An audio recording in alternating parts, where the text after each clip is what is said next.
Brother Ron, and welcome to We All Be News Radio and TV, the news-free Dixie for the 21st century.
Welcome, family, to another wonderful, entertaining edition The Art of It Stinks, Brother Run, number one thought provocateur. It's been a long time. I shouldn't have left y'all, but lots on my mind as the world turns. The one and only We All Be. News-free Dixie for the 21st century. I think everything's in working order. A lot have been going on.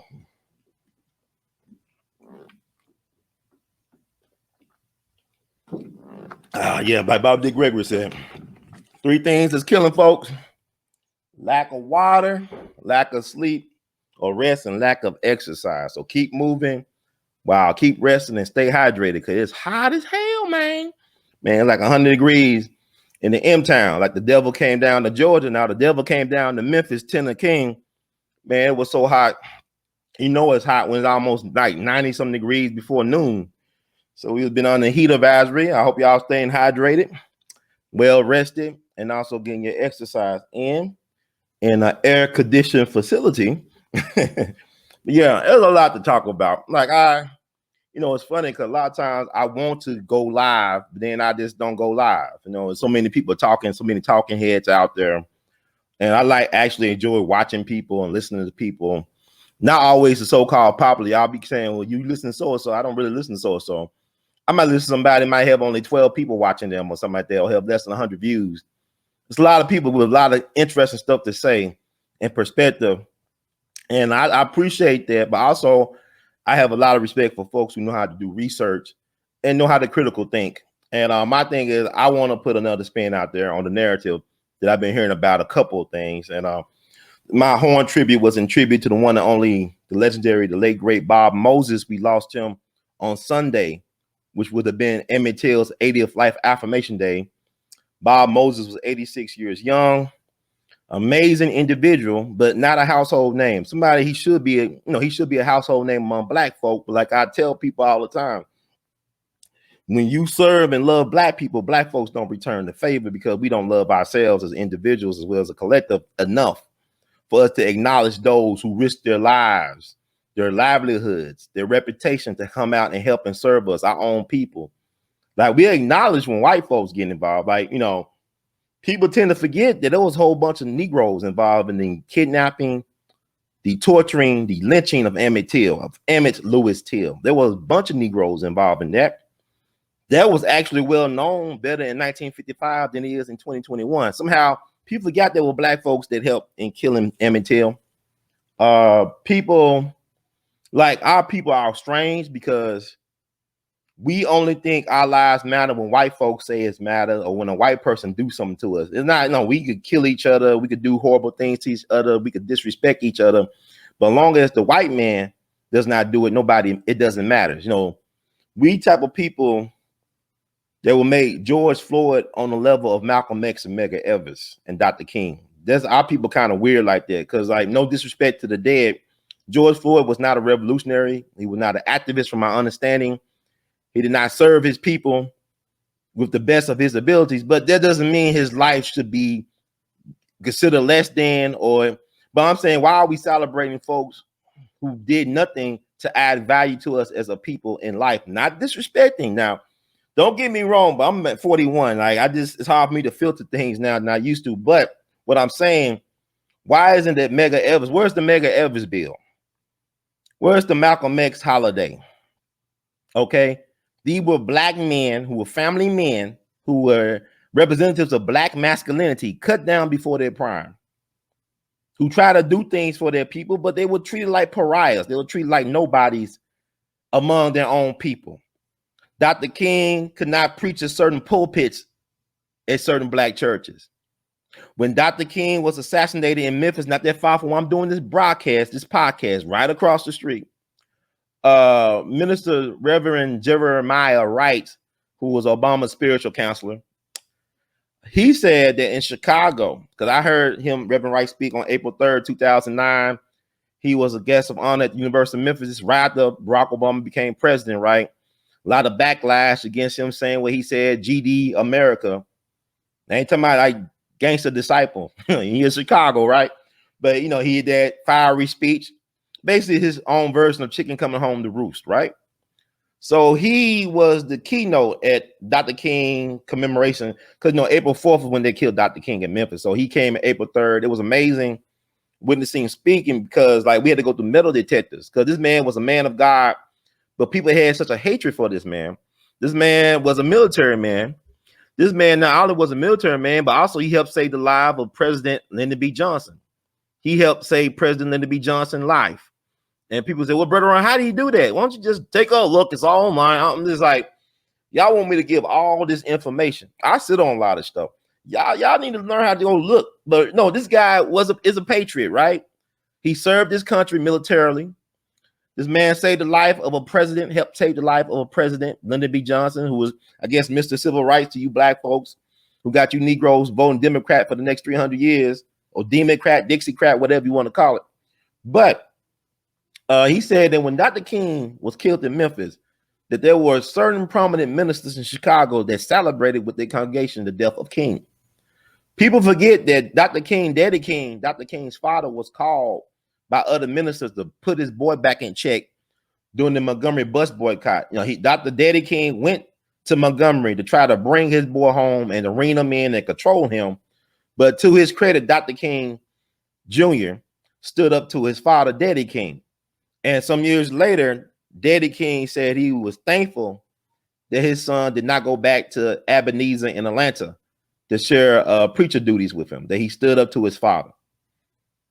So that's something. See, we need to, this is why it's important to have platforms like these to talk about these things, because people tend to forget. But, like I said, Bob Moses, silent giant, man of the people, brilliant strategist, phenomenal educator, a true humanitarian, but not a household name among black folk.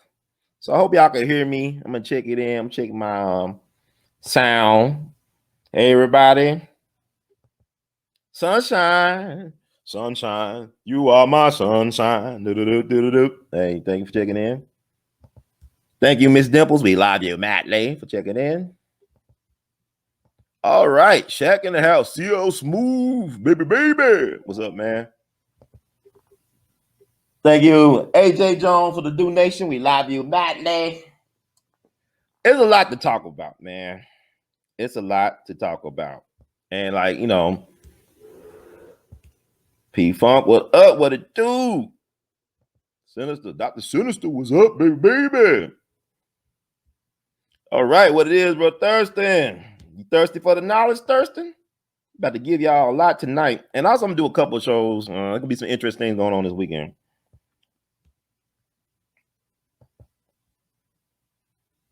Yeah, we made everything King in America. We gave America its identity, its narrative, its heritage, its wealth. We're going to talk a little bit about that tonight.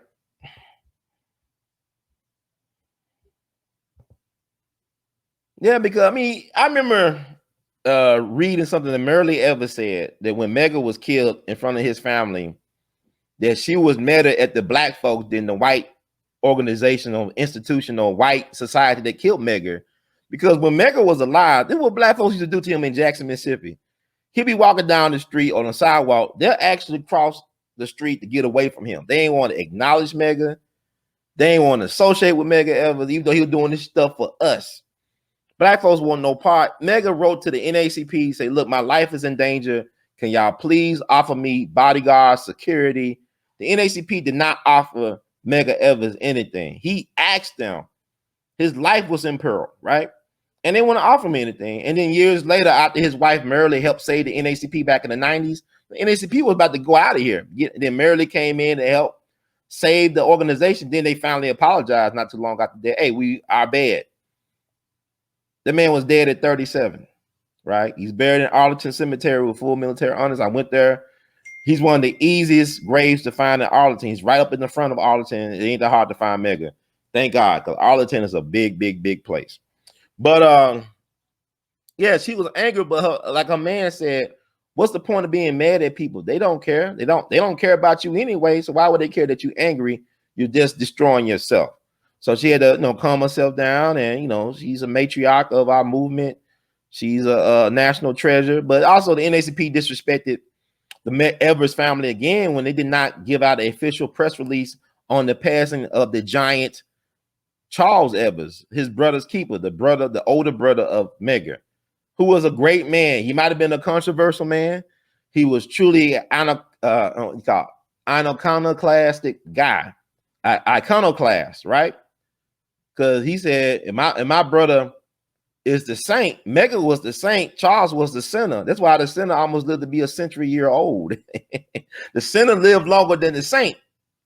You understand that God gave Lucifer, Satan, the domain over this matrix, right? Over this earth, this bitter earth. So, you know, you play by the devil rules. The devil is not qualified to give you mercy. The devil is only qualified to give you more hell. And Charles Evans was hell of a fighter. This brother was a great man. It's like what Dick Gregory said. Medgar Evers was effective because he was moving through the shadows. He was moving in and out the shadows. He was not recognized as a celebrated figure during his lifetime. He was not recognized as a national figure. He's one of the reasons why we know about what actually happened in Emmett, because Medgar Evers risked his life trying to secure witnesses, trying to move people out the Delta to places like Sweet Home Chicago. Oh, baby, don't you want to go on the land of milk and honey, Sweet Home Chicago? He was helping moving people out, and also he's working with his Jegna, Dr. T.I.M. Howard. Y'all didn't know who Dr. T.I.M. Howard was. Dr. T.I.M. Howard was the wealthiest black man in Mississippi. He was a surgeon. He ran the clinic up in Mountain Bayou, Mississippi, a black town, and he put his life on the line. Like when Mammy Till went down to Mississippi for the trial of the brothers who allegedly killed. They did kill her son. They confessed in Look magazine. But to the white man, the Roy Bryant and J.W. Malum, the Health brothers who killed Emmett Till, she was protected by Dr. T.I.M. Howard.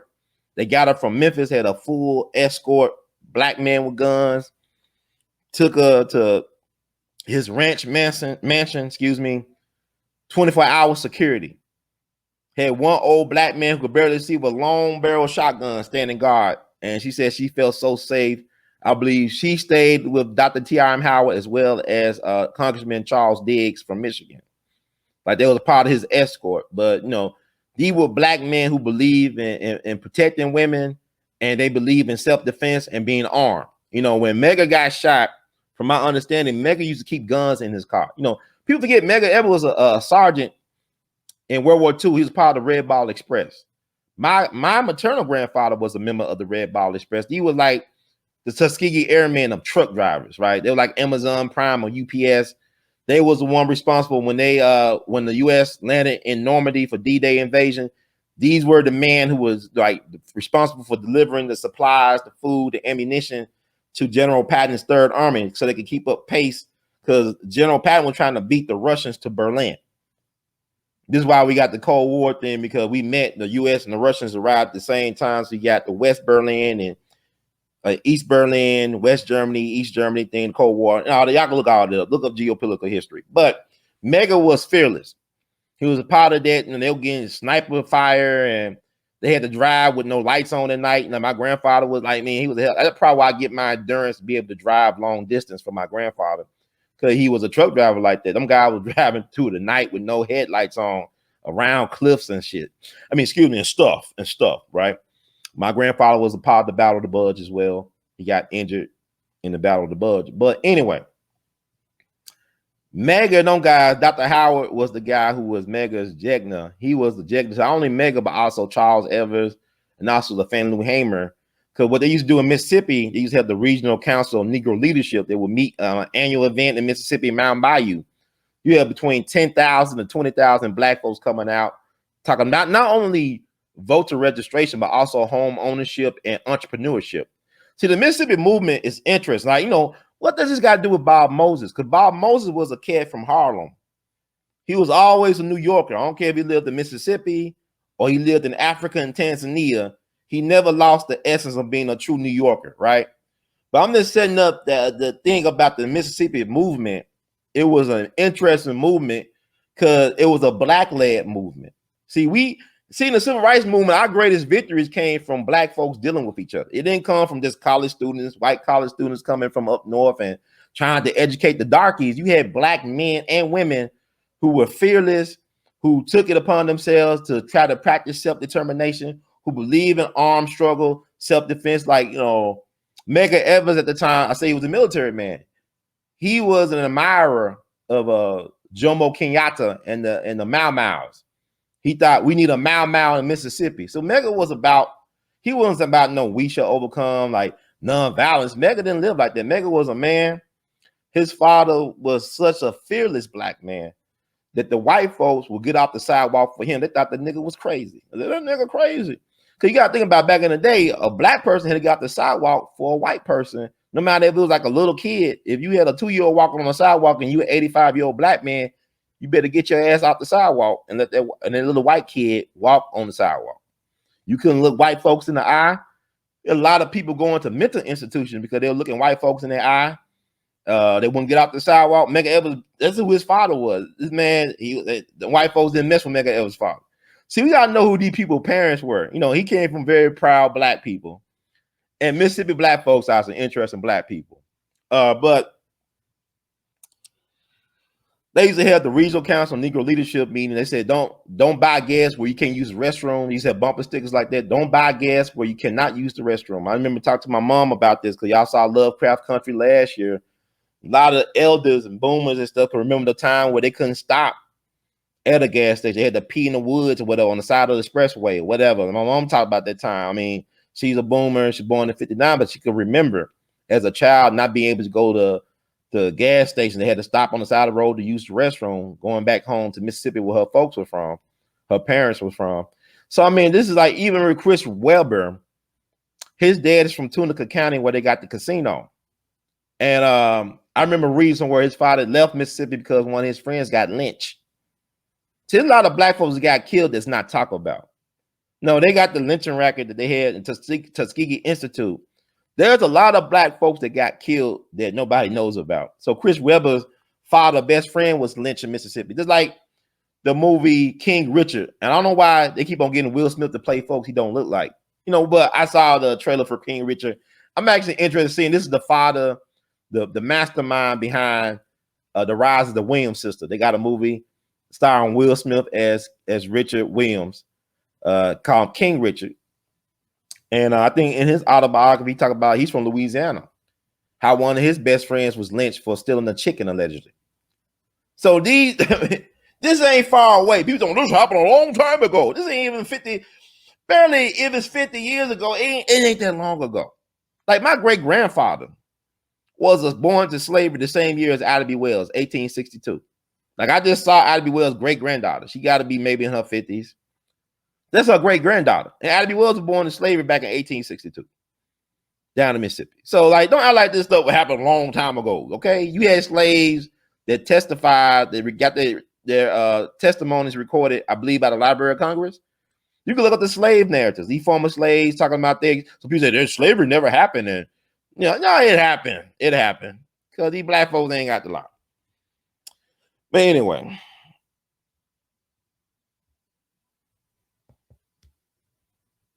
thank you for coming in. Live Evil. Well, they did a TV biopic back in the day. You know, Howard Rollins from In the Heat of the Night and Soldier Story. He played Medgar Evers in a movie that came out in the 80s. I don't know, Real Black. Shout out to Real Black for his million subscribers. He got his millionth subscriber earlier this week, but shout out to him. He might have it on his channel if he didn't get taken down because of copyright stuff. But you can find it's a movie about Medgar Evers that came out starring Howard Rollins as Medgar Evers back in the early 80s. It's actually pretty good stuff. And he also got The Ghost of Mississippi, where Whoopi Goldberg plays Marilee Evers, trying to seek justice for what happened to Medgar. That came out, I think, back in the 90s. They actually had Dr. King's daughter, Yolanda, played the Medgar Evers' daughter in the movie, which is interesting. No, Yolanda King died not too long after her mom, Coretta, unfortunately. Thank you, brother Bug Shelton, for tuning in. We love you madly.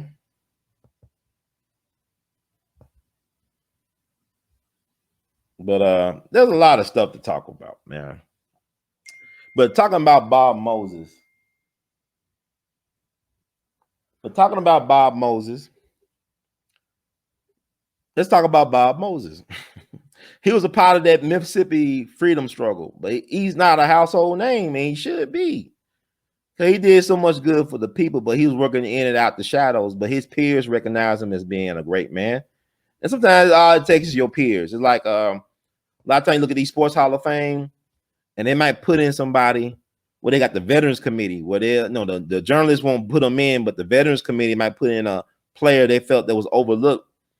A lot of times people don't understand that, when you look at sports, a lot of times the players don't look at your stats, they look at your impact, your influence, right? Your peers say, oh, this is the greatest so-and-so, and you look at their numbers and stats, but the numbers don't add up. They say, yeah, but you got to look at like his peers, his rivals, how they look at this person. And that means something when people that you play against and play with have high regard and respect for you, although your numbers may not show it, but some things can't be measured by stats or records. So, like, Bob Moses, one of them people that you can't measure him by any stats or whatever. No, he was charismatic, but it was on the low. It was like a silent charisma he had. He was he was a thinker, he was a scholar, amazing man. But let's see. I'll share a picture of brother Bob Moses I took with him. I actually had a chance to meet Bob Moses back in 2014 during the 50th anniversary of Freedom Summer down in at Tougaloo College outside of Jackson, Mississippi. So I had the 50th anniversary of Freedom Summer back in 2014. I had a chance to meet him. Danny Glover was there. A lot of just the icons of the movement. If you're a fan of the history of the civil rights movement, it was one of the greatest places to be back in the summer of 2014. Julian Bond was there. Next year, he was dead, right? Julian Bond, I took a picture with him. I've been seeing Julian Bond since I was in college. And I remember he told me something that's very valuable because I asked him during a Q&A after he got through speaking at Washington University in St. Louis. I asked him, how do y'all become who y'all became in terms of securing, power? And he was a part of the Student Nonviolent Coordinating Committee. And he basically said, they wouldn't pass the torch. We just took it. We took the torch. It didn't pass it. We had to take it. And so this is a message I want to tell all them cats that be complaining about boomers and stuff. I mean, they ain't your problem. Y'all want somebody to give y'all something. You got to take what you want. This is America. America is all about taking what you want. It's not about action. It's about taking. This country was taken. Black people were taken. This ain't about being nice. It's like that thing with Tupac said, they had this documentary came out. The Tupac documentary came out, I think 2003 or 4 or something like that. And they showed a scene where he's at doing a panel discussion. We talking about we hungry, we starving. Can y'all please let us in? We asking, we singing, but the next time we're gonna be picking the lot and coming through and taking what we want. We at this point right now where people got to decide what side they on, because it's a push or pull situation. And you got to pick a side now. Y'all can't be on the sidelines no more. Y'all got to pick a side. Because this stuff, man, it's getting worse and worse. But that's me and brother Bob Moses. Back in June of 2014, the Freedom Summer 50th anniversary. And he's an interesting guy. Like, he's just like a Zen master. He's very cool, calm, and collective. And, he reminded me of an owl. You look at his eyes, so intense, so full of wisdom, love, grace, lovability. That's a great man. I could feel his presence when I was with him. It was amazing. Very patient cat, but very brilliant. I mean, Bob Moses is one of the most important leaders you never heard of. And shout out to Steve Hudson for giving me a donation on, I think, the same day that Bob Moses passed, last Sunday, on Emmett Till's 80th Life Affirmation Day. Brother Steve reached out to me, dropped me a donation, said, Brother Ron, can you talk about Bob Moses? Okay, let me talk about Bob Moses. Let me sing his praises. Unfortunately, I did not get a chance to actually interview Bob. I know he's been having some health challenges on and off for the last several years. There was a couple of times they thought he was not going to pull through, but, he's a warrior. He's a silent warrior. And Bob Moses is a cat. Like I say, he's not from the South. He's people from the South. Like, of course, like all Black folks you think about. You talking about A.L.L or FBA, whatever, Foundational Black Americans, or And I think one of his grandfathers was a minister, but he was truly a New Yorker. But he wanted to come back down south to help his brothers and sisters on the plantation, excuse me. And he actually embodied that Rudyard Kipling poem, If. Like, this guy could deal with kings, he could be with the kings and also be with the impoverished and the downtrodden and treat everybody with respect and honor.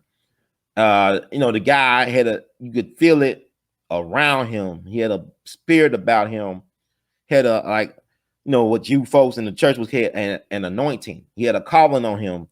He moved with purpose. Even in his older age, he was moving with purpose. So he went down south to help organize the brothers and sisters on the plantation. He had to earn their trust. Like, he had to live among the people. He had to show love to the people. But like people like the great M.Z. Moore. See, this cats I'm naming, y'all never heard of, like M.Z. Moore. He was street war. He was legends, man. These guys was frontline warriors. But my understanding with M.Z. Moore, who was close collaborator with Bob Moses, M.Z. Moore, I want to say he was a veteran. I think he was a postman. And also, he was an entrepreneur. He owned his own businesses. I think it was a mailman, but it was like a time where they kept on finding black men in their full military uniforms lynched. They kept on finding all these black men lynched in the waterways of Mississippi. And M.Z. Moore, they had no social media back then, nothing like that, but he wrote the State Department about the situation in Mississippi where black men dressed in full military uniform were found murdered and dumped in the waterways of Mississippi. Soon as he wrote the State Department, from my understanding, that stuff stopped, or they hid it better. They stopped lynching black men in military uniform. So that's it. This is America, right? Y'all talking about Simone Biles ain't patriotic. Look, this is a country where they'll lynch black men in full uniform.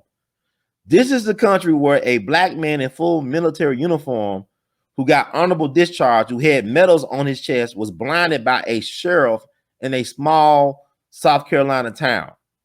Just because this black man had his medals on his chest, had his last check in his pocket from the military, just got discharged. This is Isaac Woodard.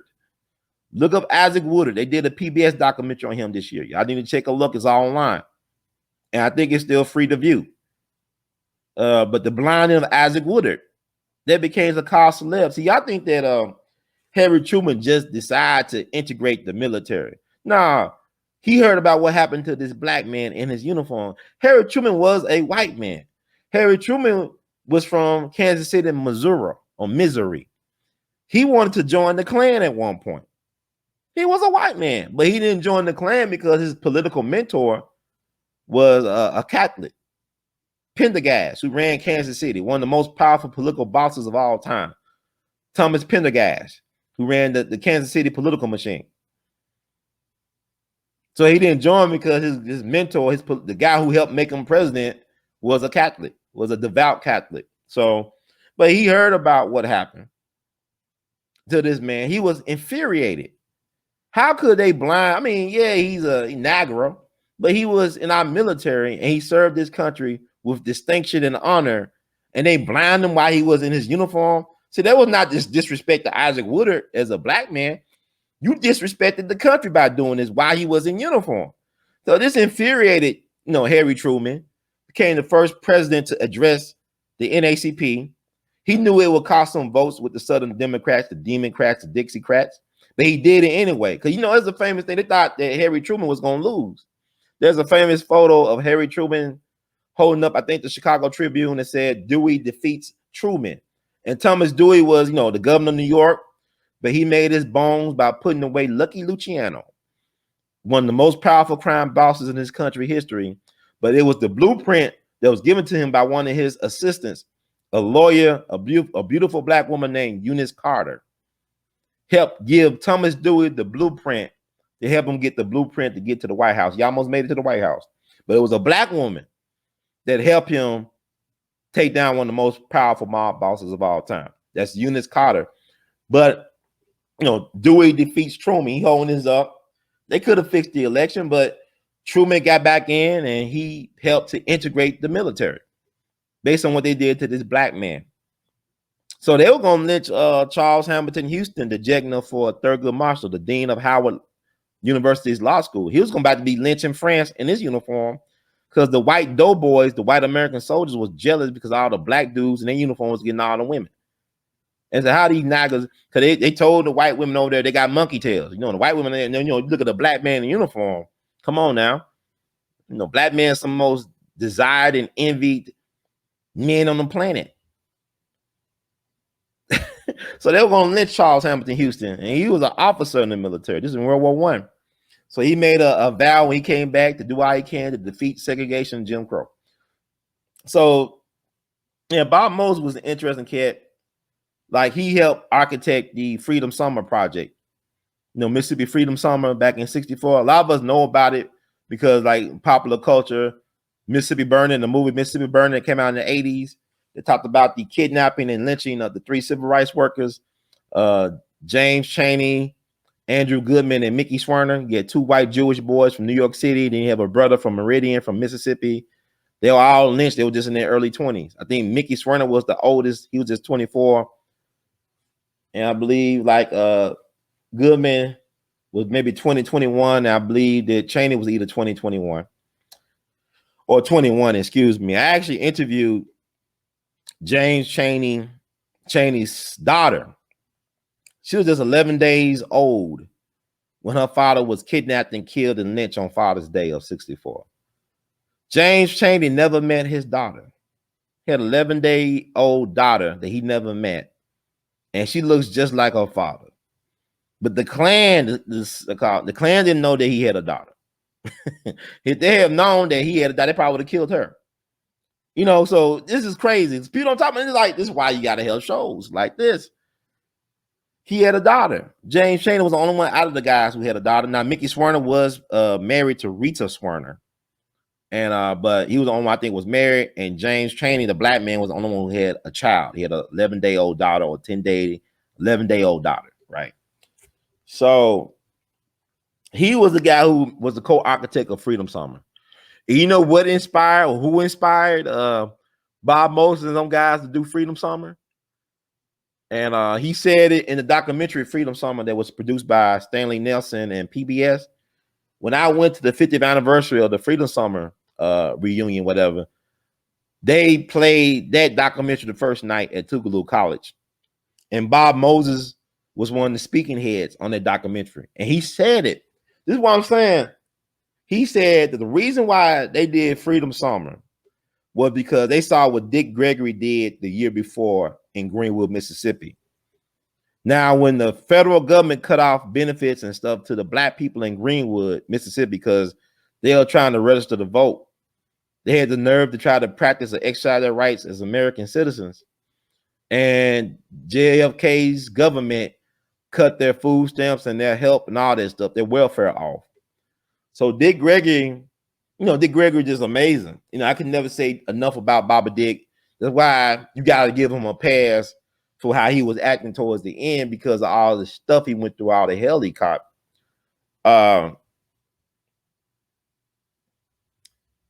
He went to Hugh Hefner, got him a plane, put all this food and supplies on the plane, and brought the food and supplies down to Greenwood to give to the black people down there himself. He hand delivered the food himself. Dick Gregory did that. He brought them folks. They were usually eating government cheese. He gave them Velveeta. They couldn't do it. Velveeta, wow. They gave them a government cheese, but you got the Velveeta? It's like giving somebody that you had a bologna sandwich, now they giving you like porterhouse steak. It was so much. Dick was getting them all that stuff. So Bob Moses said when he saw what Dick Gregory was able to do as one man, he wanted to replicate that among a whole bunch. He wanted to make it bigger than that. Like, he said, but they were inspired by Dick Gregory's one example of doing that act of kindness and generosity.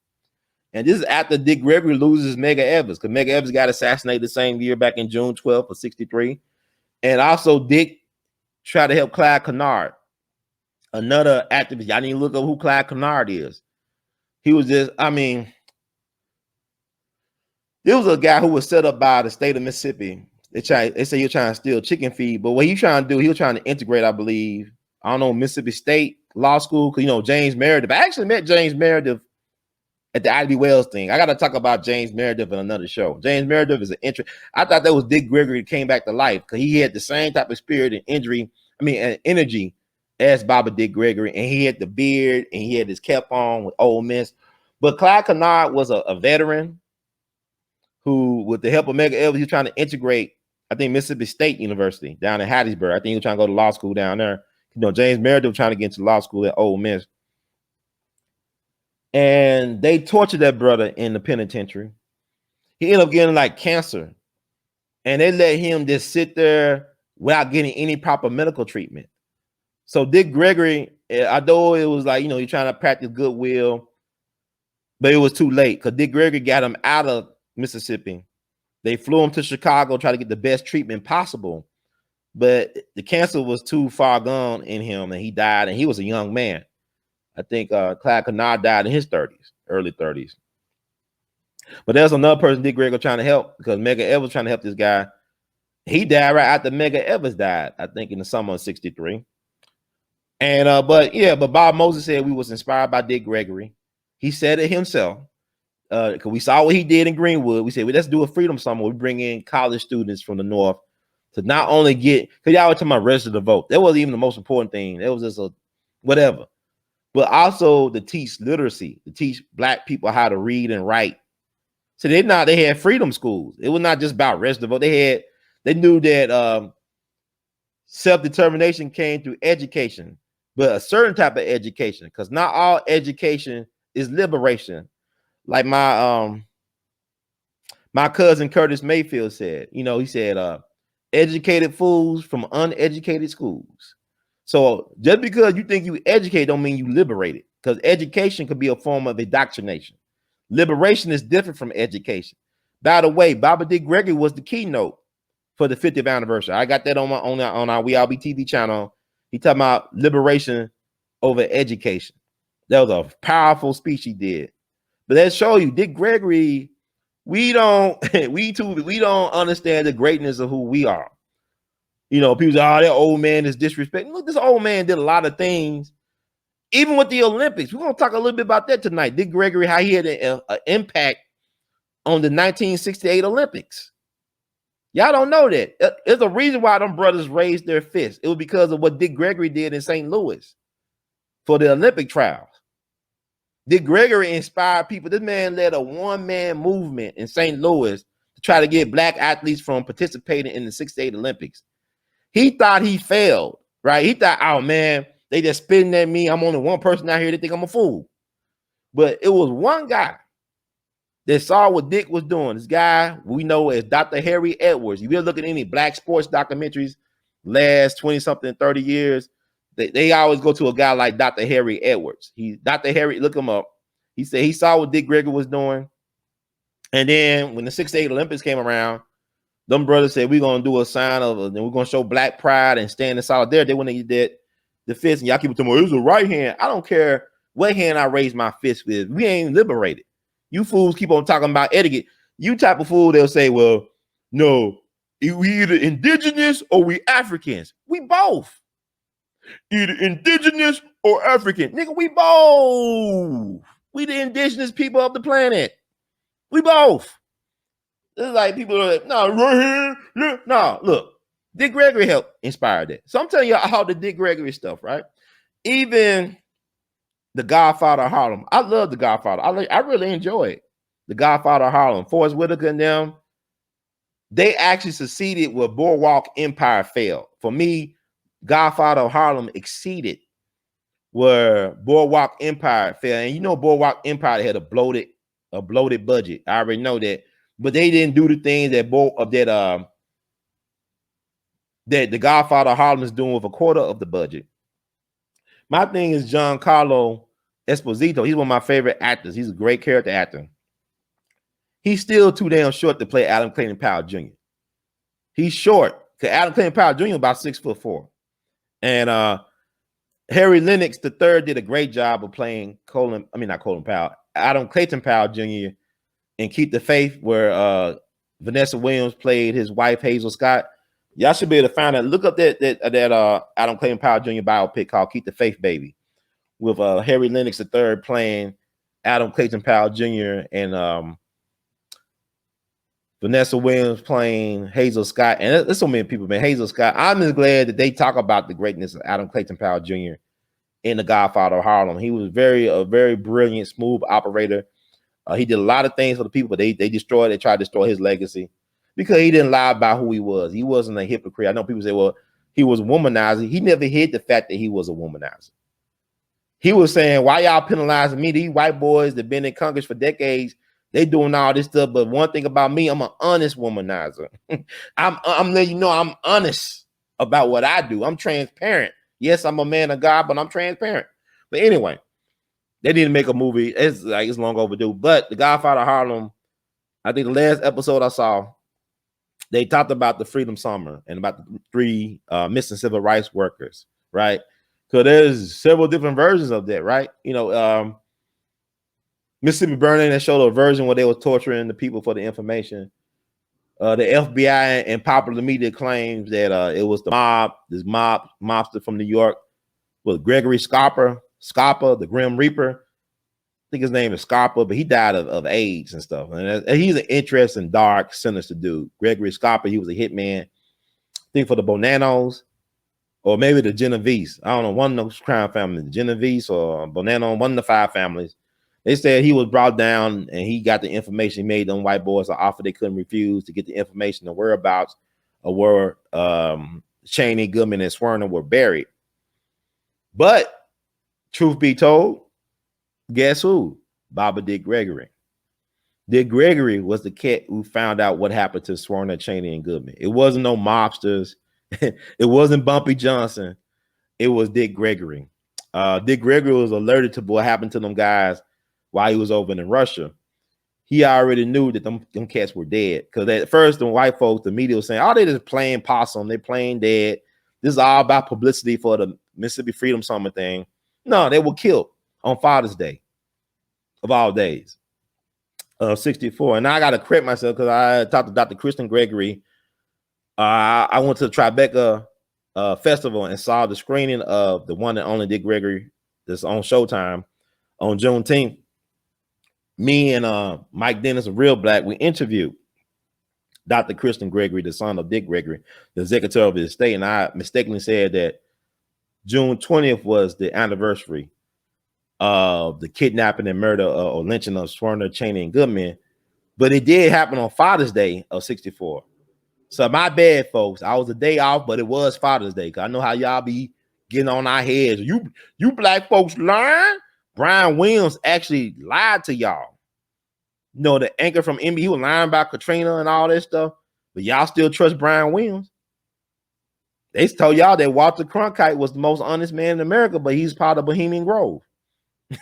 Y'all trust the white folk when they lie to y'all, but when a black man gets something off by a day or by a year, oh my God, everything's invalidated. We can't trust nothing that Brother Ron says. Just like that one mistake. I know I'm a human being, but what I'm telling you, a lot of my information, most part, is correct. You know, but my thing, I just ain't gonna take the time to always take this and all that. I'm talking off the top of my head right now as we speak. I'm not making up stuff, but I'm improv. It's like I play my horn. I'm just going off the top of my head. But it was Dick Gregory that got on the FBI assets and told them, you need to find out what happened to these boys. He actually helped raise money for a reward to lead into the whereabouts or what happened. And that was the first time that the FBI, they matched that, I believe. That was the first time the FBI offered any type of reward money for information leading to arrest or what happened to anybody. So Dick Gregory helped the FBI elevate this damn game.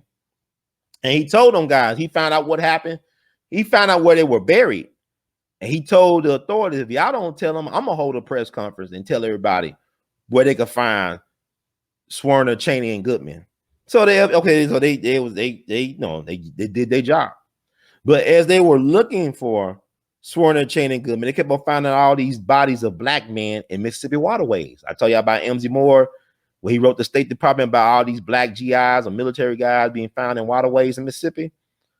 So they kept on finding black men, skulls, and bodies and stuff. So you don't know how many. So I love catfish, but I don't know. Maybe the catfish tastes so good because they ate out on black men. You know, because catfish are scavengers. And Mississippi is one of the top catfish producing states in the nation. So maybe all that catfish tastes so good because of all the dead black bodies that were eaten all those years and decades. I don't know. But anyway, it's like the Devil's Punch Bowl down in Natchez. You know, I want to go back down there. I went to the Devil's Punch Bowl. I didn't go inside it. I went on the bluff overlooking the Devil's Punch Bowl. I got footage and photos of that. We need to do a show about the Devil's Punch Bowl, but they said they got peach orchids growing wild, and I would love to go down there and eat me some of those peaches. And people say, "Oh man, that's there's black folks that they use black folks to help grow those peaches." But think about it. Y'all think now they could turn plastic into protein. Y'all know that, right? They got a process where they could turn plastic. I mean, stuff like, let me say, find a plastic. They can make plastic, right, into protein. So you don't know what you eating now. So if they doing that, you don't know. You got 3D printing food. You living in Monster Inc. Y'all call it Monsanto. I call it Monsters Inc. Frankenfruit. I mean, y'all go on the Whole Food. You spending a whole check, but you getting more than that you bargained for. Allegedly, I don't know, but I'm saying I don't trust none of this. People talking about, well, you eat healthy. I said, man, look, you do what you want to do, because something gonna get you. You got to just. My thing is, I want to have self-determination and selecting what kills me. Don't lie to me. Tell me what I'm doing. Like, you know, Ben Crump, man, I gotta respect the hustle, man. We gotta do a show about Ben Crump. I can't talk about it now. I'm trying to talk about this stuff, but Ben Crump, now he's leading a class action lawsuit against Johnson & Johnson for them using baby powder. You know, that baby powder, they put some things in it that causes cancer. So you got folks that been using Johnson & Johnson baby powder on their babies and on their privates for years and decades. And now it found out they got cancer-causing agents in the talcum powder. So he was hired to try to bring justice for black women in a class action lawsuit. And also he was a part of, I can't think of on top of my head. He's a part of, oh yeah, the family of Henrietta Lacks. They hired Ben Crump to do a lawsuit against the big pharma. Ben Crump better be careful. Ben Crump, man, y'all can hate on the brother all y'all want, but Ben Crump, okay, the ancestors must be speaking to Ben Crump right now, because he's trying to get justice for the black woman that got screwed over by Johnson & Johnson's baby powder, and now he's trying to get justice for the family of Henrietta Lacks. And y'all got to understand, the family of Henrietta Lacks, they still impoverished in Baltimore. You know, Oprah did a movie, white girl Rebecca Skloot, no disrespect to her, but she wrote a book about the immortal life of Henrietta Lacks, which was the basis for the made for TV HBO movie starring Oprah Winfrey. It's like everybody got a bag except for the family of Henrietta Lacks. Henrietta Lacks died, I think she was 29 years young, a beautiful sister from Virginia. John Hopkins did not get her consent to use her cells. She died, but her cells can live forever. So you got a black woman to thank for the rise of big pharma, but they never gave the family any royalties or any. She didn't get no consent. They didn't get her consent. They just took her stuff. And how the universal God worked, they named the cell after her initials, Hela. You know, Hela, right? Henrietta Lacks. So they got H-E from Henrietta and then L-A from Lacks. So I don't know. There's a universal God working, because the truth always comes to light. And so Ben Crump is involved in the lawsuit about talcum powder causing cancer in women. And then also he's doing Henrietta Lacks' family. So, I mean, think about it. All this hoopla. So I'm saying, like, y'all don't, these celebrities ain't nothing.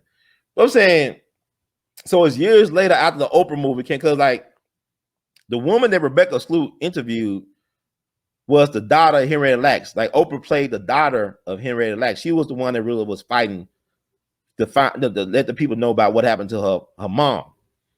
And she passed away years ago. She's been dead, I mean, for a while. So the family's still living in poverty. They don't got no health insurance. They're in Baltimore, from my understanding.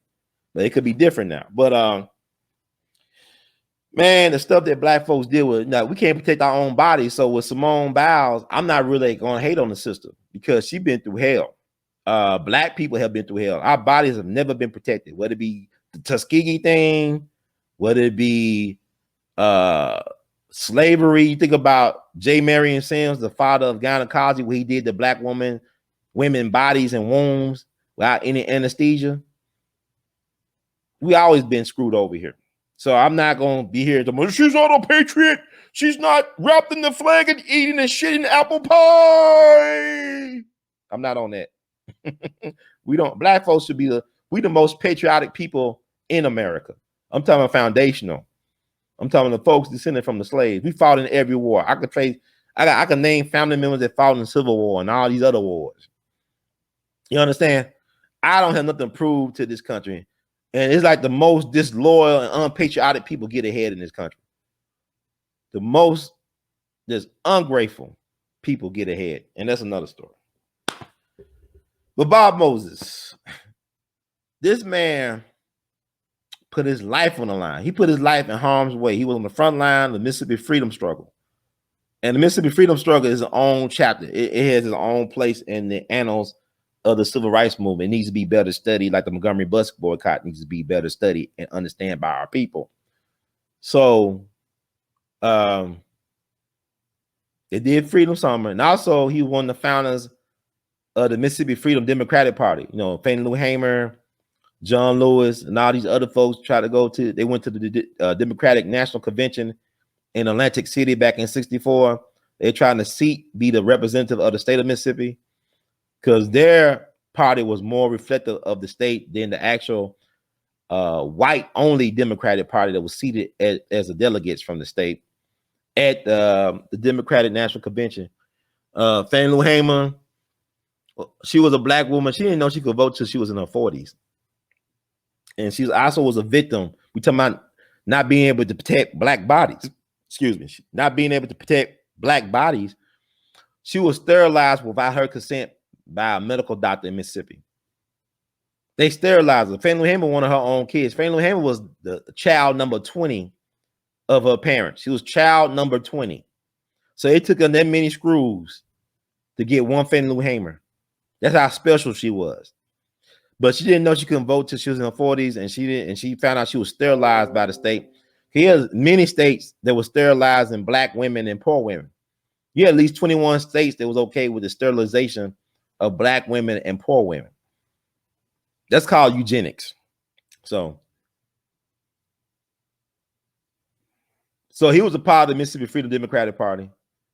And although they were not seated, they didn't compromise, because politics is all about the art of compromise, right? I think that the committee, they said we could seat some of y'all. We might give y'all 2 seats in the actual delegation. And they basically rejected it, because this is not about, when you deal with morality, you can't compromise morality. You understand? When you have a moral compass, you should never compromise your moral code or your compass. Politics is politics.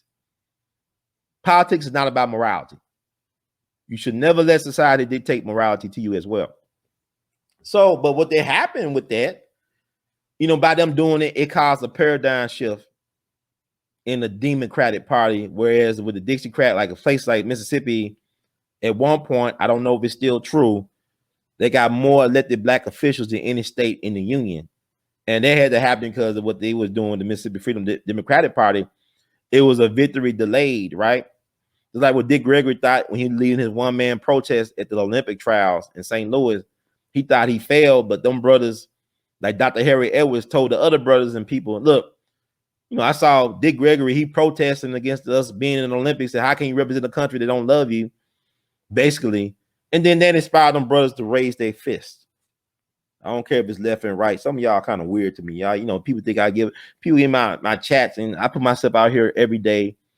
People don't know what the hell I be going through, and then people think, oh yeah, it's your right hand. I don't care what hand, Negro. We ain't won nothing. I can raise any hand. I can raise both hands at the same time. What you gonna say about it? You think you blacker than me?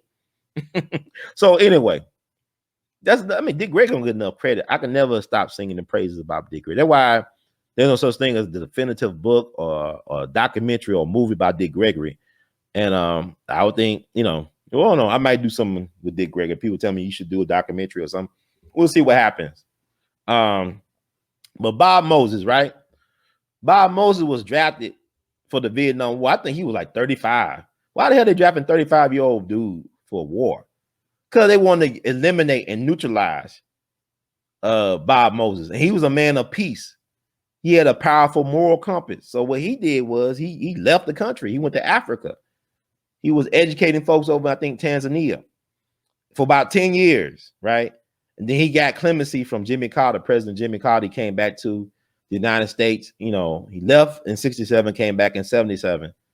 And things kind of changed, you know, and 5 years later, he was rewarded a MacArthur Genius Grant, you know, MacArthur Genius Grant, you know, those Genius Grants, where they give like that lady who thinks she's the reincarnation of Ida B. Wells, Mrs. Critical Race Theory. She got her Genius Grant, you know. I ain't knocking her. I don't know her like that, but you know, I'll even talk to her, you know. But I'm saying he used his Genius Grant to start a thing called the Algebra Project. Y'all should look up the Algebra Project, and that was another part of the civil rights struggle for him. He felt like that math literacy for black people could liberate black folks. Because, you know, the universe, everything is ran on numbers, right? And he wanted black people to be literate in mathematics. And I wish I had him as my teacher because, like, you know, for a long time, I didn't care for, I mean, I was kind of like fearful of math.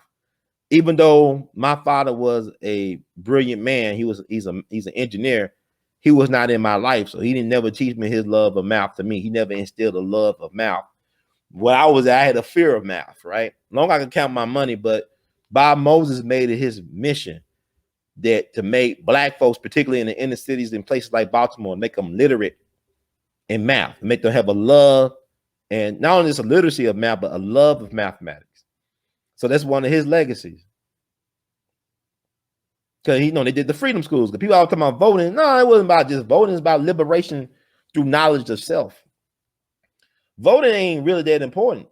Because if you got power, you don't have to count the votes. You are the vote. You have power, you know. Oh, sir, let me see. I don't want to talk too loud. These Negroes begin, he's talking loud. If I was like having sex and stuff and making loud sex noise, they wouldn't say nothing. So, actually, I live in a boarding house. Now I live in a place where they didn't do a good job of soundproofing stuff. Like, you know, this is an artist space. I'm an artist. And really, it's kind of weird that I gotta be quiet as an artist. You need artists to stand up and be loud right now. And you know, people, it's like fun, it's contradictory. You know, because a lot of these kids in this space are not really creatives. They don't know what it is to be a true creative. I'm a real creative. I'm one of a kind. So anyway, I spent an hour. Let me read something on Bob Moses. Man, I don't know if y'all got anything. Y'all saying this dude rambling.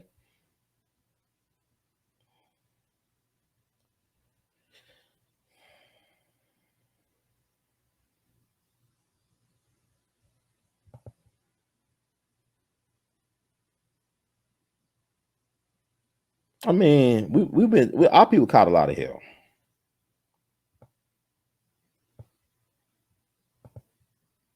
Yeah, I'll be on her for like maybe it might be 2 hours. Cause a lot of times I'll be like, I don't want to do no shows. I mean, nobody don't care about what I got to say. I'm just one person. This is my opinion. It's not even important that I speak on everything. But y'all be saying, bro, we didn't do a show. Okay, man. Appreciate it. But y'all can look all this stuff up, man. I'm just trying to give y'all some breadcrumbs. That's all I can do.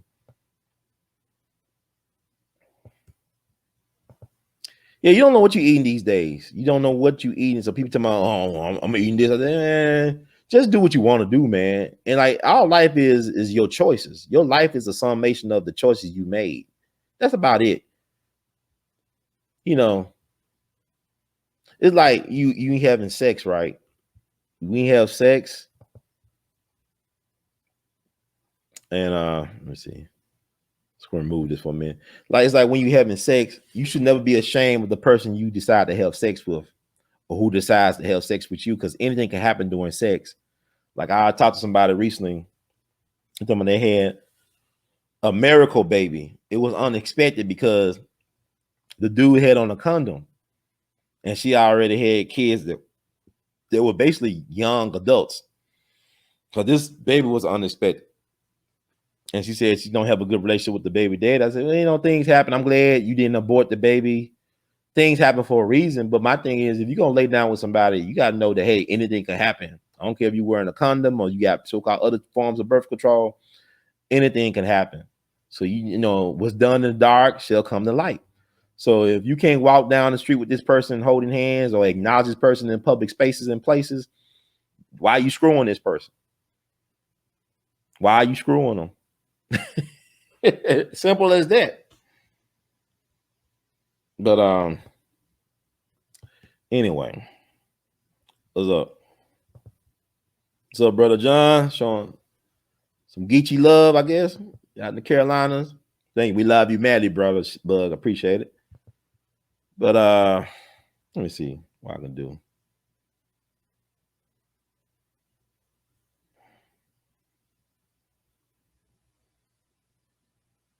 Yeah, it was Emmett Till's birthday, right?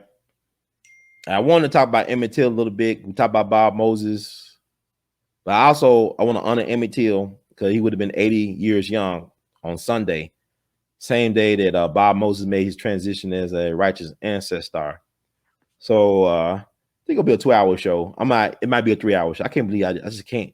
I be saying I don't want to talk, but then I just can't stop talking. I just can't stop talking. I'm sorry. I'm a loquacious bastard. But we're gonna do what it do.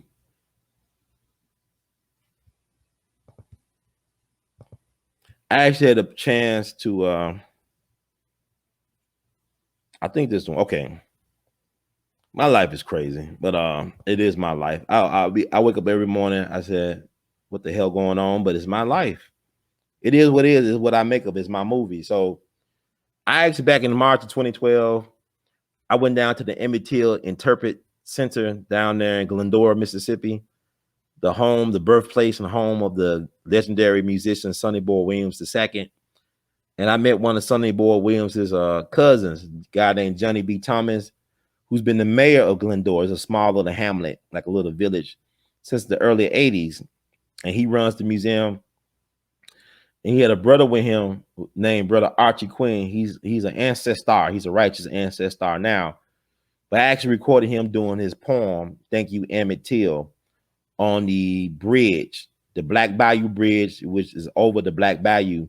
See, the Emmett Till story, like I said, it was like some black folks involved. Like, for example, like Johnny B. Thomas, his father, Willie Lee Loggins, was allegedly the dude that shot Emmett Till in the head. So this man's father, who's a black man, was allegedly the guy who shot Emmett Till in the head. And he died in the 2000s because like Keith Beauchamp did a documentary about Emmett Till, and he interviewed this brother. He tracked him down in I guess in a nursing home in Ohio. But yeah, he said that his father was the one who shot Emmett Till in the head, and that Emmett Till was not thrown into the Tallahatchie River. They took him to the Black Bayou Bridge and threw him into the Black Bayou, which leads into the Tallahatchie River. So there's so many things to the Emmett Till story. I hear so many versions. It's a lot of interesting things to how people tell the Emmett Till story. But anyway, I recorded Brother Archie Quinn on the Black Bayou Bridge saying his poem, Thank You, Emmett Till. And now he's an ancestor.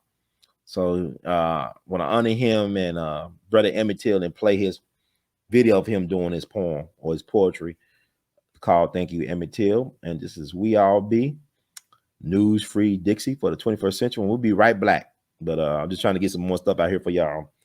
We'll talk about Simone Biles, and I'll read a little bit about Bob Moses and wrap that up, and then we'll move to Simone Biles. Have y'all some things to reconsider about that whole thing. Okay? All right. Thank y'all for being patient, and we love you madly. And y'all keep on producing and pushing, but I'm going to play Thank You, Emmett Till. Find it. I got so many tabs open. Man, I got to get my life together. I need some love. I need to get my life together. God. Okay, I'm gonna stop talking about myself. Let me see. Say stop. I get paranoid sometimes because I want to make sure the audio play. Let me do this again and do it again and do it again and do it again. Okay. Emmett Till. We all be news free dicks for the 21st century. Touche.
connect. Yes, sir. Connect to community. Mm-hmm.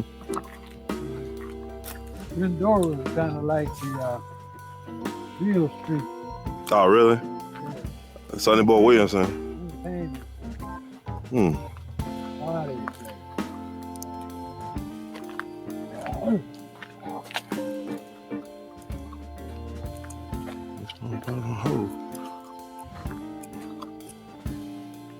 Wow.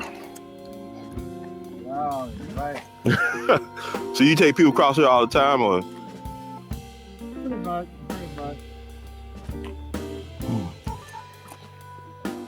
We take pictures and remember you.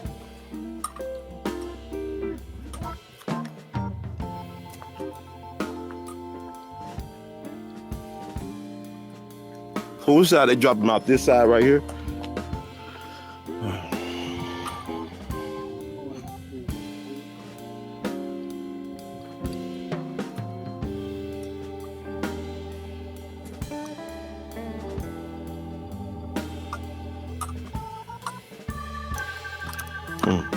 Man, this river could talk, man. The trees or something, or a bridge.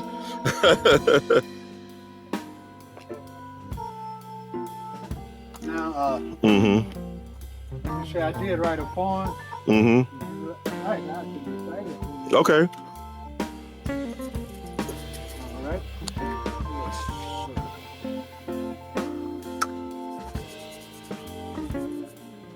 Let me know when you're ready. I'm ready. During this time last year, Ron, the Lord blessed me to write a poem about how I feel about the short, tragic life of Emmett. The title of the poem is Thank You, Emmett. In life, things happen that make us feel good and glad. But things also happen that cause us to be fearful, sad, and mad. As time goes by, we wonder why some things make us laugh and others make us cry. Hatred, racism, violence, and crime, almost enough to blow my mind. When it comes to peace and unity in our community, let the record show. We have come a long way, but we still have a long way to go. As we hurry, scurry, and worry, we've forgotten or just don't know the debt we owe to those who paved the way for us to be who and where we are today.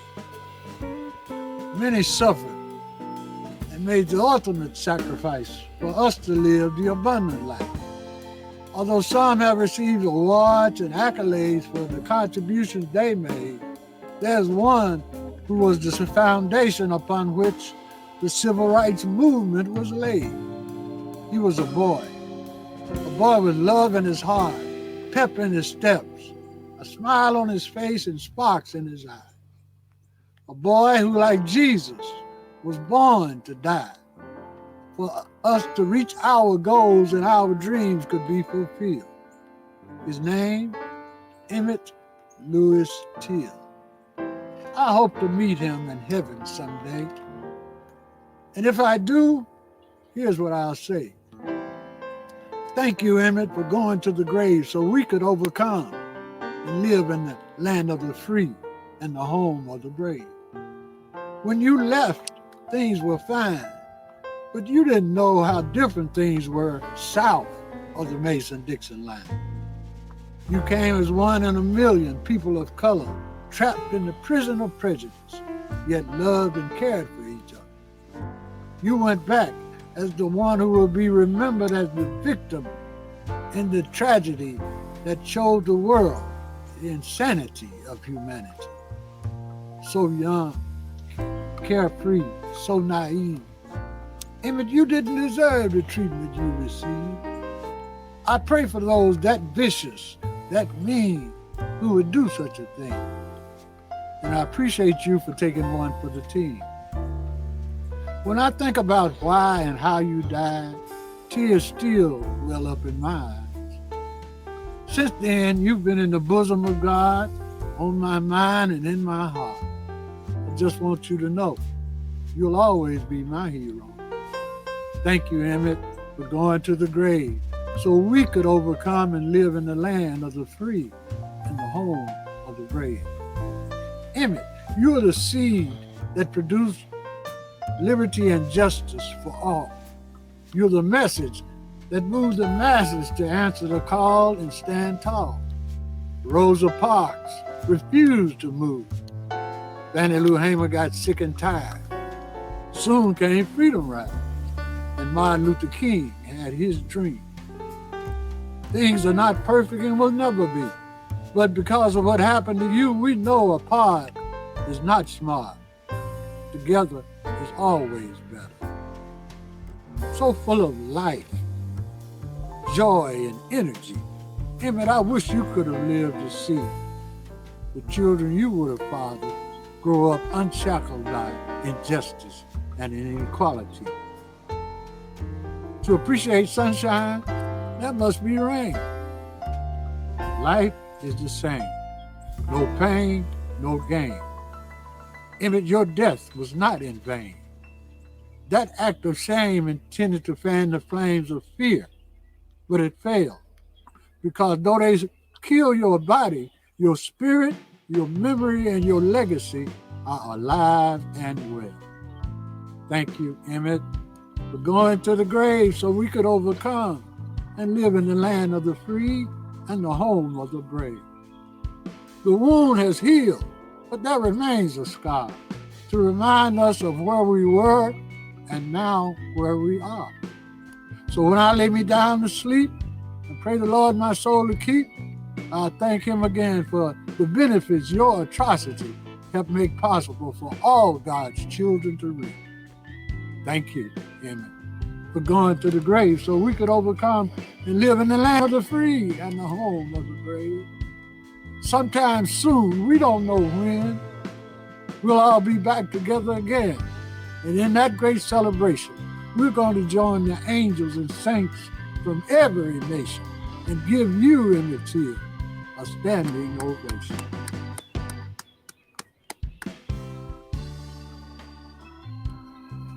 That was great. Thank you.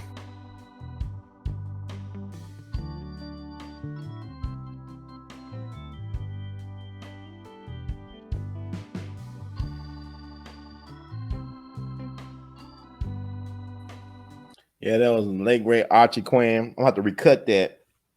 But I did it back in 2012, and the next year he was It's passed. a task manager. Hold up. It's a project What I got manager. over here? It's Asana, your work manager. Okay, I had to close out a window.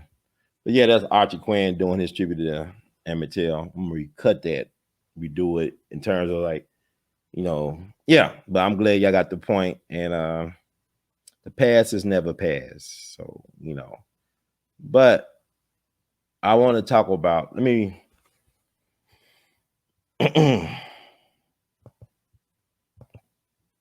share some things about Bob Moses and keep it moving. There's a lot to cover. But I like to read something. Put that picture back up. The late great Bob Moses. I gotta read some stuff about what people said about this brother.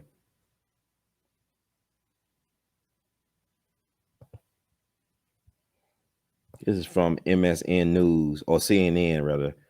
Opinion remembering Bob Moses, the most important civil rights hero most Americans have never heard of, by Peniel E. Joseph. Robert Parrish Moses, who passed away this week at the age of 86, is the most important civil rights activist most Americans have never heard of. He died on what would have been the 80th birthday of Emmett Till, the black boy lynched in 1955, whose open casket funeral put the violence that defined Jim Crow Mississippi on national display. Throughout his life, Moses shunned the limelight, but for a time during the first half of the 1960s, it came anyway. As the architect of Freedom Summer in 1964, Moses came to embody one of the Student Nonviolent Coordinating Committee's, or SNCC, most hopeful, enduring slogans. Come, let us build a new world together. Though historically Moses has not received the credit he deserved because he did not consciously seek the spotlight, the legacy of this giant was and is everywhere. Moses represents the best of a generation of radical democratic activists whose efforts helped to change American society in ways that are still contested and unfolding.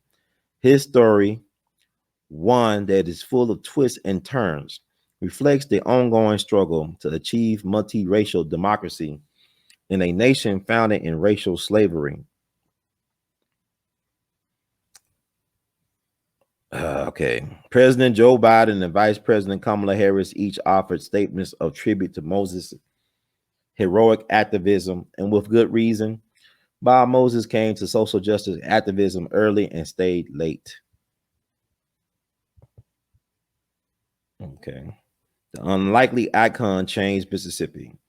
A Harlem-bred graduate of the prestigious Stuyvesant High School, Moses graduated from Hamilton College and pursued a PhD in philosophy at Harvard University before abandoning his studies after his mother's untimely death to care for his emotionally devastated father.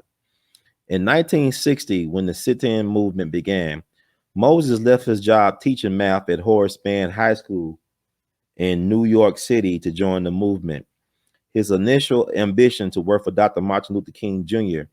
turned by accidental good fortune into a fast friendship with Ella Baker, the veteran organizer who founded SNCC. Moses will become SNCC's key organizer in Mississippi.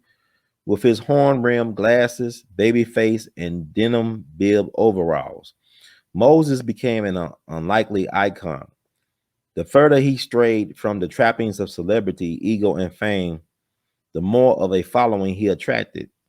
The mathematician in Moses regarded democracy as a test that required political experimentation, strategic flexibility, and the ability to leverage grassroots ambitions in service of national change. The philosopher in him proved capable of inspiring colleagues who ranged from future Black Power leader Stokely Carmichael, or Kwame Ture, to student activist, later documentary filmmaker Judy Richardson. I met her too. She's an interesting character. In the towns of Mississippi, Bob Moses directed the first of SNCC's many voting rights projects and galvanized much of the momentum that defined civil rights advocacy throughout the 1960s. Moses' 1961 sojourn in Macomb and Pike County in particular set off political shockwaves that transformed America. Confronting segregation, Black poverty, and Jim Crow, Moses observed white supremacy in the raw. Black residents courageous enough to support his voting rights efforts suffered violence, and he himself was arrested and assaulted. In a letter from jail, Moses described Mississippi as the middle of the iceberg of racial hatred that he devoted his entire life to confronting. Freedom Summer 3 years later represented Moses' most audacious effort of the civil rights era. He proposed, over objections from supporters and critics alike, a 2-month proving ground for American democracy in the Magnolia State, recruiting over 1,000 predominantly white volunteers destined to interact with an overwhelmingly poor Black and rural communities where voting had ceased to exist after Reconstruction. Moses held the ability to inspire local Black folk, white volunteers, and Black students eager to be of service to a cause they all instantly recognized as larger than themselves. Both sets of Black and white volunteers and Black residents faced threats from Mississippi law enforcement and white vigilantes, who in many cases were difficult to distinguish from one another. The murders of James Chaney, Andrew Goodman, and Mickey Swerner, 2 white volunteers and 1 Black, in Mississippi made national news that summer. Their bodies were recovered in an earthen dam in August, and before that, the search for them in local rivers recovered body parts of dead Black people. Despite this and other brutal acts of violence, Freedom Summer went forward with volunteers organizing freedom schools, civics classes, libraries, mass meetings, and cultural and arts events in parts of the state where Black people had long been denied any access to citizenship at all. Also in 1964, after black people were excluded from the all-white Mississippi delegation to the Democratic National Convention, Moses helped create the Mississippi Freedom Democratic Party and was part of an ongoing effort with the candidate for Vice President Hubert Humphrey to have their delegation recognized. There's a lot of here. Let me see. Okay, I could read. I ain't that much left. Freedom Summer's enduring influence. Freedom Summer's influence and Moses's persisted throughout the 1960s and beyond. White participants such as Mario Savio organized social justice movements like the Berkeley Free Speech Movement on college campuses that amplified work already being done by black activists. Moses' efforts catalyzed anti-war and anti-imperialism activism within and outside of SNCC and the Black Freedom Movement. Moses decried America's indiscriminate use of force domestically and overseas in the name of freedom and democracy. He linked anti-black violence, poverty, and segregation at home with America's imperial dreams abroad. Years before Martin Luther King Jr. took a decisive stance against the Vietnam War, Moses plaintively asked a journalist, "What do you do when the whole country has a sickness?" He answered his own question through action. He viewed the brutality of white supremacy in the South not as a regional aberration, but as a mirror reflecting the national soul of America. Bob Moses did not escape the turmoil of the 1960s unscathed. Moses battled through depression and feelings of defeat, but renewed his political faith in radical social change at every step of the way. For a time, he changed his name to Bob Paris, his middle name, and in 1965, at a SNCC conference in Atlanta held at the Gammon Theological Seminary, announced to stunned colleagues, "I would no longer speak to white people." In 1966, he left America for Tanzania, where he spent a decade teaching math. Upon returning to the U.S., he founded the Algebra Project, devised to offer a high-quality math education to predominantly black public school children who face innumerable challenges even after civil rights victories. Moses helped to orchestrate. He likened the absence of math education to the voter registration movements of the 1960s. The recipient of a MacArthur Genius Grant, Moses also generously spent time recounting his movement days to younger generations of scholars and writers, including this one, eager to capture the spirit of the times from a figure whose analytical, soaring mind remained grounded in the struggles of the Black quotidian. I spoke with him by telephone in the process of researching a biography of Stokely Carmichael, later Kwame Ture, and found him to be patient, insightful, and perceptive. He answered the questions he undoubtedly heard before as if they were revelatory and fresh. Moses should be remembered as a patriot who endeavored to do the backbreaking labor of registering black people to vote in places where they live under a feudal system of racial oppression. Small towns run by white families whose legacies could be traced back to antebellum America, where anti-black violence was normalized as ordinary, mundane even. He confronted, struggled against, and came to understand that changing these circumstances required more than legal and legislative reform. Although these were important ingredients, hearts and minds needed healing, but he knew even that he was not enough. But he knew even that was not enough. We haven't yet reached enough. Moses, as a SNCC leader, anti-war activist, math educator, husband, father, and citizen, set the United States on a better course. We owe him an immeasurable debt of gratitude that can only be repaid by taking action in our own lives to continue his work. Rest in peace, rightful ancestor. Brother Moses, we love you madly. What a great man. Never should be forgotten. Always should be remembered. So, yeah, I had to just pay that tribute proper to that brother. But there's so much stuff out there on him that we should take advantage of. He should be a household name. Like I said, we don't do right by our true soldiers and people.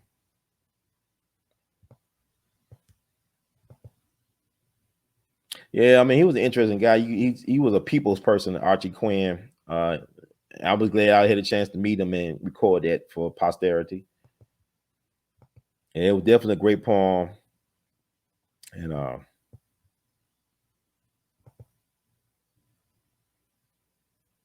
yeah, and she's still alive. She ain't been in jail or prison like Bill Cosby. Carolyn Bryant, she was living in Mississippi. She was living in Greenville, Mississippi at one point. And then they moved her to Carolina, North Carolina. You know, is a historian from Duke University who wrote a book about Emmett Till. I think his name is Timothy Tyson. He said he interviewed Carolyn Bryant, and she admitted that she lied about the whole thing. But what people don't understand is that they didn't kill Emmett Till right away. Like that happened, like the incident happened several days early before they actually kidnapped him from his great uncle Mo's right home. And then they did what they did. Had Emmett Till and his cousins told his great uncle what happened at the grocery store, because it did have something happen at the grocery store, but it was nothing that warranted his death. You understand? They could have sent his tail up to Memphis and caught a train to Chicago. And Emmett Till could have possibly been alive this past Sunday to celebrate his 80th birthday. But his cousins and him didn't say a word to his uncle. And people portray his uncle as being a coward sometimes. But I mean, he tried to reason with the men who took his son, nephew, and he was willing to pay money. And he said, "Well, look, we'll give y'all money." And I think one of the brothers, J.W. Mallon, asked him how old he was. I think he either said like he was 64 or something like that. He said, "Nigga, if you want to live to be 65, get out of our way." So he tried to do everything he could to try to save his great uncle. I mean, his great nephew or grand nephew, whatever you call it. But you know, we all victims. And like I said, the mayor of Glendora, Johnny B. Thomas, said that his father was the one who pulled the trigger and shot Emmett Till in the head. Willie Lee Loggins, I think his name was. But there's a lot, man.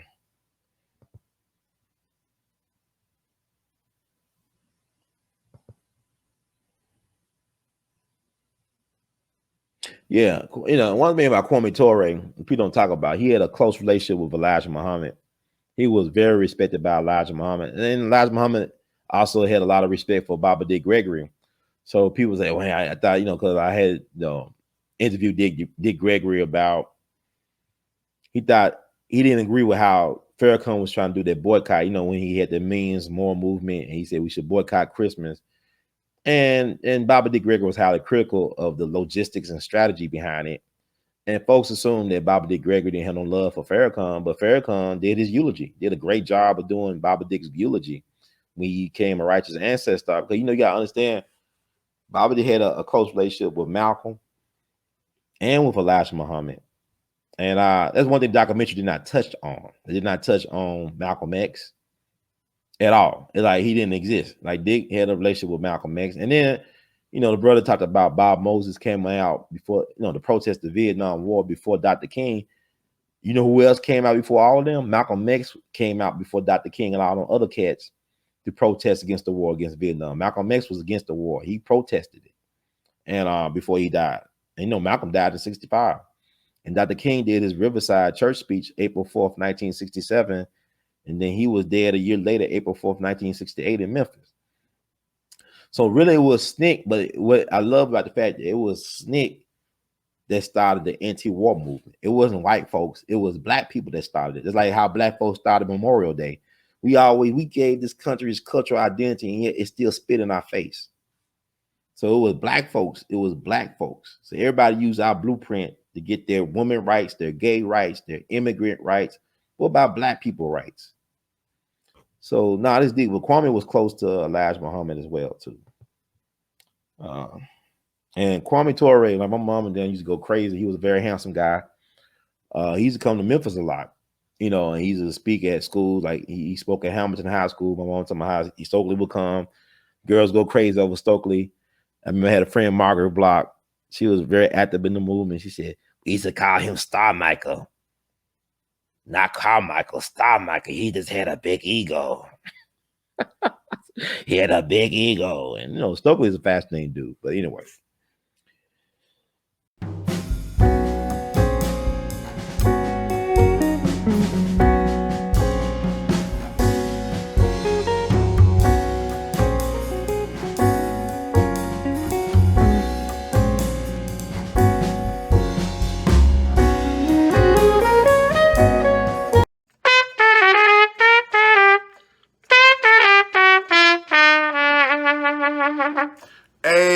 everybody. This is Brother Ron. I am asking you all to do me a big favor.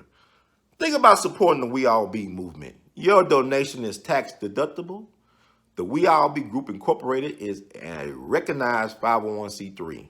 And I'm just asking you all because I want to keep on bringing y'all quality work through the way that I know how to do best. And I'm going to sing my praises and toot my horn. A lot of y'all were not hip to Dick Gregory until Brother Ron brought him on the We All Be platform, until that jingle review we did.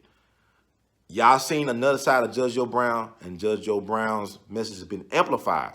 But it was We All Be that brought Judge Joe Brown to y'all back in 2014. And so many others. And we covered so many things. So help us out so we can help you all. Peace.